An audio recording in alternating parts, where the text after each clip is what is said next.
Drugs supply करते हैं, लड़कियां सप्लाई करते हैं डायरेक्टर्स को। महेश भट्ट को ये बोलते हुए भी देखा है कि मांग रही है, चरस मांग रही है। लवीना जी, आप फैमिली के बहुत क्लोज हैं, हम यही चीज जानना चाहते हैं फिर से कि क्या आपने महेश भट्ट, मुकेश भट्ट को कभी ड्रग्स लेते देखा है? जी, मैंने महेश भट्ट जो मेरे पति हैं उनको मेरे घर से ड्रग्स लेके जाते हुए देखा है, और मैंने उनको महेश भट्ट को ये बोलते हुए भी देखा है कि मांग रही है, चरस मांग रही है। और महेश भट्ट ने ये बताया कि सुमित जो भी चाहिए इनको दे दे, मेरे तक बात नहीं आनी चाहिए, जो भी चाहिए दे दे। तो जो भी सप्लाई करते हैं ये वो सुमित सब्बरवाल करते हैं, और आपको सारी डिटेल्स चाहिए, आपको ये जानना है कि महेश भट्ट और मुकेश भट्ट करते हैं। ये बात जब मैंने कुमकुम सहगल को बताई थी कि मेरा पति ये ड्रग्स करता है, तो कुमकुम सहगल ने मुझे बोला, जो महेश भट्ट की बहन है, उन्होंने बोला कि Mahesh and Mukesh has always been into drugs, वो बचपन से कर रहे हैं ड्रग्स और अल्कोहल, वो हेविली इनटू ड्रग्स और अल्कोहल है। तो तुम इन सब पे ध्यान मत दो, तुम अपनी शॉपिंग पर ध्यान दो। क्या आलिया भट्ट भी ड्रग्स लेती है? जी, आलिया भट्ट के साथ मेरा कोई भी इंटरेक्शन नहीं हुआ, क्योंकि जितने साल मैं कंपनी में उनके साथ काम कर रही थी, आलिया भट्ट ने उनके साथ विशेष फिल्म के साथ कोई भी फिल्म नहीं की। मेरे वहाँ चले जाने के बाद आप बोल रहे हैं परिवार के बहुत नजदीक हूँ मैं जी, इस बारे में। हाँ, मेरी उनसे इंटरेक्शन नहीं हुई, हम लोग सब अलग अलग रहते हैं। आपने दो एक्ट्रेस का जिक्र किया, आपने दो एक्ट्रेस का जिक्र किया कि वो दोनों लेते हैं ड्रग्स। सपना पब्बी का आपने बताया, हमारा का आपने बताया। Recently there are reports coming in, उन्होंने भी ये डिफेमेशन का केस फाइल किया है, उस पे क्या कहना चाहेंगे आप? जी, अगर आपको डिफेमेशन की इतनी प्रॉब्लम है तो आप लोग ड्रग्स क्यों करते हो? ड्रग्स मत करो ना, आपको डिफेम नहीं होना है तो आप ड्रग्स मत कीजिए। जी, जैसे कि आपने न्यूज़ में देखा होगा कि महेश भट्ट जी और मुकेश भट्ट ने मुझ पर डिफेमेशन का केस फाइल किया है। तो वो आज 3 बजे कोर्ट में हियरिंग थी और मेरे लॉयर वहाँ गए थे। तो कोर्ट ने कहा, उन्होंने ये बोला था कि जो भी मैंने सोशल मीडिया पे वीडियो रिलीज़ किया है उसे वो डिलीट कर दे, क्योंकि everything is false and she is not telling the truth. लेकिन कोर्ट का ये ऑर्डर आया है that she will not delete the videos, और वीडियोज़ वहीं रहेंगे, because I am not making any defamatory statement. जो भी मैं बोल रही हूँ वो सच बोल रही हूँ, और and I stand by it. जो भी स्टेटमेंट्स मेरे मुंह से जाएंगे, I stand by it. So these are the facts, this is the truth. Lavina ji, बताइए कि क्या पूरा मामला है, क्या शिकायत है आपकी महेश भट्ट और मुकेश भट्ट की फैमिली से? वेल देखिए, मेरे और मेरे हस्बैंड का जो डिस्प्यूट हुआ था वो 2016 में हुआ था।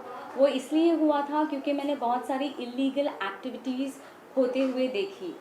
जो सुमित सब्बरवाल मेरे हस्बैंड हैं, मैंने देखा कि वो ड्रग्स सप्लाई करते हैं, और उनके फ़ोन में अलग अलग किस्म की लड़कियों की फ़ोटोज़ होती है, वो डायरेक्टर्स को दिखाते हैं और लड़कियां सप्लाई करते हैं डायरेक्टर्स को। तो ये कुछ ज़्यादा हो रहा था, इसीलिए मैंने डिवोर्स फाइल किया है। और ये बात की जानकारी मैंने महेश भट्ट की बहन कुमकुम सहगल को भी दी, और महेश भट्ट को भी दी, और मुकेश भट्ट को भी दी। तो ये सब ऑलरेडी ये बात जानते थे।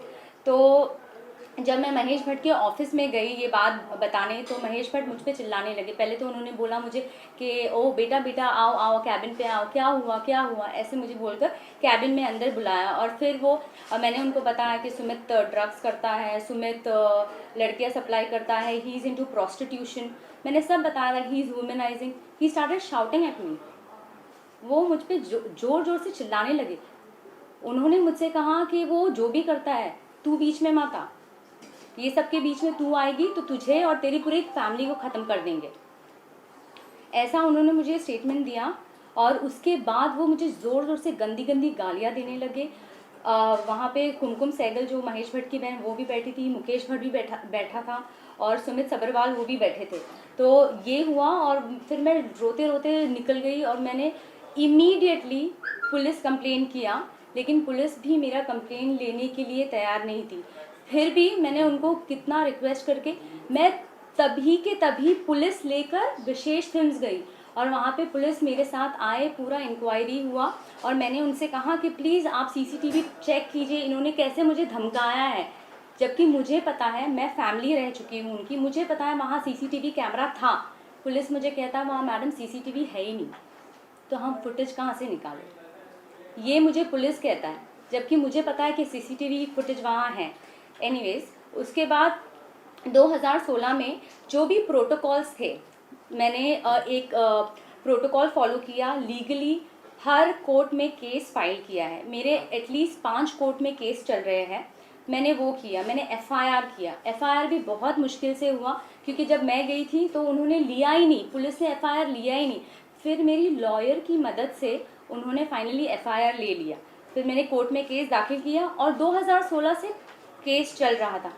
लेकिन उसके बावजूद इन्होंने मुझे इतना परेशान कर दिया है, इतना परेशान कर दिया है। पहले तो ये, आप अगर इनके खिलाफ कुछ भी करो तो ये पीछे से आपका काम बंद कर देते हैं, सबको बोलते हैं इसको काम मत देना। ये उनकी पुरानी आदत है और ये मैंने देखा हुआ है, और इन्होंने ये बहुत लोगों के साथ किया है, एक्टर्स के साथ, डायरेक्टर्स के साथ, कंपोजर्स के साथ। आप, और जो भी मैं बोल रही हूँ ड्रग्स वगैरह, ये सब ने देखा हुआ है विशेष फिल्म में। ये हर एक आदमी को मालूम है कि उनकी कंपनी में ऊपर से नीचे तक लोग ड्रग्स करते हैं, लेकिन कोई भी आगे आके बोलता नहीं है, क्योंकि उनको ये डर है if they stand against Mahesh Bhatt तो ऑब्वियसली सबसे पहले तो उनका जॉब चला जाएगा। तो ये लोग आपको आइसोलेट कर देते हैं। इन्होंने मेरा जॉब ले लिया, फाइनेंशियली आपको तोड़ देते हैं, फिर इन्होंने मुझ पर मेंटल प्रेशर क्रिएट किया, मेरे घर पे घुसने की कोशिश की। महेश भट्ट की बहन और पूरे बिल्डिंग वाले मेरे घर पे मुझे मारने आए थे। मुझे इतना परेशान कर रही है हर तरह से। फिर मेरा खाना रोक दिया इन्होंने, मेंटली मुझे इतना परेशान किया। मेरे बिल्डिंग में हर जो भी मेंबर्स हैं उन सब के घर पे खाना वॉचमैन रखने जाता है। मेरा नीचे से डिलीवरी बॉय को धमकाया जाता है, इसके घर में खाना, दूध, दवाई, मेरे पेट का सामान कुछ भी यहाँ डिलीवर नहीं होगा। उसका मेरे पास प्रूफ है, जो कि मैंने सोशल मीडिया पे डाला है, दूध वाले का। और मेरे पास वॉचमैन का कन्फेशन है, जहाँ पे वॉचमैन ने ये बात बोली है कि मैडम सिर्फ आपके घर में सामान रखने को मना किया है, बाकी हम लोग सबके घर में सामान रखते। तो इस तरह से मुझे बहुत प्रेशराइज कर रहे, मेरे पे सूट फाइल कर रहे हैं, जबकि कोर्ट ने सारे रिलेशंस देखे हैं और मैं उनकी रिलेटिव हूँ ये मानकर कोर्ट ने वो घर, जो करंटली मैं जिस घर में रह रही हूँ वो मेरा मैट्रिमोनियल घर है, कोर्ट ने ये ऑर्डर दिया है कि मैं ही उस घर में रहूँगी और मुझे पुलिस प्रोटेक्शन मिलेगा। उसके बावजूद ये मुझे परेशान कर रहे हैं। और अभी हाल ही में मुकेश और महेश भट्ट की बहन कुमकुम सहगल और उनके बेटे ने मुझ पर सूट फाइल किया है मुझे घर से निकालने के लिए। क्यों भाई, आप 10 साल तक सो रहे थे, मैं 10 साल से उस घर पे रह रही हूँ, वो मेरे पति का घर है। आज आप आके बोल रहे हैं वो घर आपके बेटे का है? नहीं, ये सिर्फ मुझे हैरेस करना चाहते हैं। अभी भी मुझ पर डिफेमेशन केस फाइल किया है। डिफेमेशन किस पे होता है? किस पे होता है डिफेमेशन? जो झूठ बोलता है। मैं तो फैक्ट्स बता रही हूँ, मैं ट्रूथ बता रही हूँ। क्यों कर रहे हैं मेरे पे डिफेमेशन फाइल? हाँ, और मैं आपको, अगर आपको और भी जानना है तो मैं रिक्वेस्ट करूँगी CBI, NCB, ED, ये सारी जो मुंबई पुलिस, ये सारे जो एपेक्स इंस्टीट्यूशन है, अगर आपको जानना है ड्रग्स के बारे में, मैंने तो फिलहाल जो भी नाम आउट किए हैं वो मैंने देखा, और भी बहुत बड़े बड़े नाम हैं। और आपको अगर ये जानना है तो प्लीज़ आप सुमित सबरवाल, जो मेरे हस्बैंड हैं, जो 20 साल से विशेष फिल्म में काम कर रहे हैं, आप उनको बुलाइए, आप उनको क्वेश्चनिंग कीजिए, आपको सारे नाम मिल जाएंगे। और आपको डर नहीं है ना, तो आप दिखाइए, आप सबका फ़ोन, महेश भट्ट से फ़ोन लीजिए, मुकेश भट्ट से फ़ोन लीजिए, इनके फाइनेंशियल स्टेटस चेक कीजिए, घर चेक कीजिए, इनकी कंपनी चेक कीजिए, इनकी हर एक चीज़ चेक कीजिए। बुलाइए ना इनको क्वेश्चनिंग के लिए, आपको पता चल जाएगा, क्योंकि मैंने तो सब कुछ देखा है अपनी आंखों से और वही मैं बता रही हूँ।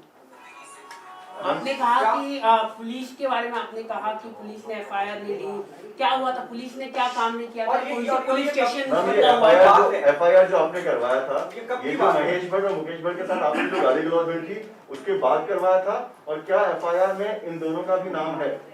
जी, मैंने FIR मुकेश भट्ट, महेश भट्ट सबके लिए बोला था, लेकिन मेरा स्टेटमेंट लिखा नहीं गया।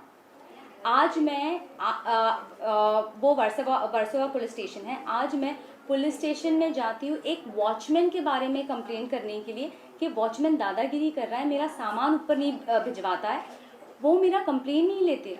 मैं 100 डायल करती हूँ, मैंने 3 बार 100 डायल करके पुलिस वाले को बुलाया, उनका नाम मिस्टर सचिन वर्तक है।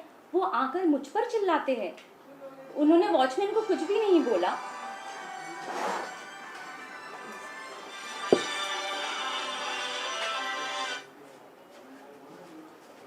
लवीना जी आपने बोला कि sorry one second just keep my phone on silent. एक मिनट लगे ये घुमा के एक पीछे घुमा के रहे स्टेशन पे ऊपर लोग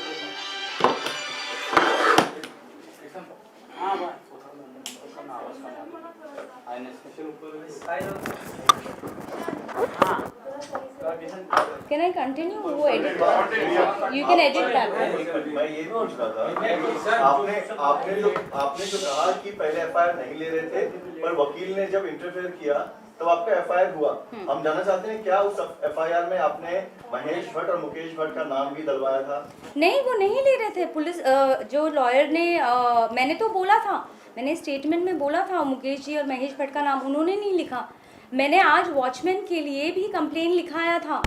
मैंने पुलिस वाले को बोला वॉचमैन दादागिरी करता है, वॉचमैन ऊपर आता है मेरे। वॉचमैन ने धमकी दी है, दूध वाले को बोला कि तुझे मारूंगा, यहाँ आएगा, ऐसा मैंने बोला। पुलिस वाले ने क्या लिखा?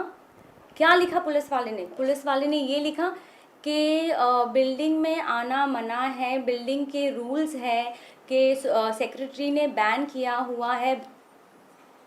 ये मेरा स्टेटमेंट था ही नहीं। फिर उन्होंने पूरा पन्ना फाड़ दिया। मैंने पुलिस वाले को बोला आप मेरा स्टेटमेंट भी नहीं लिख रहे ठीक से, वो मेरा स्टेटमेंट लिख ही नहीं रहे। आपको क्यों लग रहा है कि आज मैं जनता के पास आई हूँ ताकि मेरी आवाज़ पहुँचे और जो मैं कहना चाहती हूँ वो सच मेरे ज़रिए डायरेक्ट जनता को पहुँचे? इसीलिए मैं आज बाहर आई हूँ, क्योंकि अथॉरिटीज़ सुन नहीं रही है। और फिर उसके बाद भी मैं डीसीपी सर के पास गई, जो मिस्टर त्रिमुखे हैं, उनके पास भी गई कंप्लेन करने के लिए। और मैंने उनको बताया कि ये सब हो रहा है, मेरा खाना पीना बंद कर दिया है, मुझे ये टॉर्चर कर रहे हैं। मुझसे सेक्रेटरी बोलता है कि आप 10 बार नीचे आओ सामान लेने। 10 बार नीचे इसलिए आओ ताकि वो पीछे से घुस के मेरे घर का कब्जा ले सके, इसीलिए मुझे बुलाया जाता है 10 बार नीचे। ये बात मैंने डीसीपी सर से कही, कोई एक्शन नहीं है।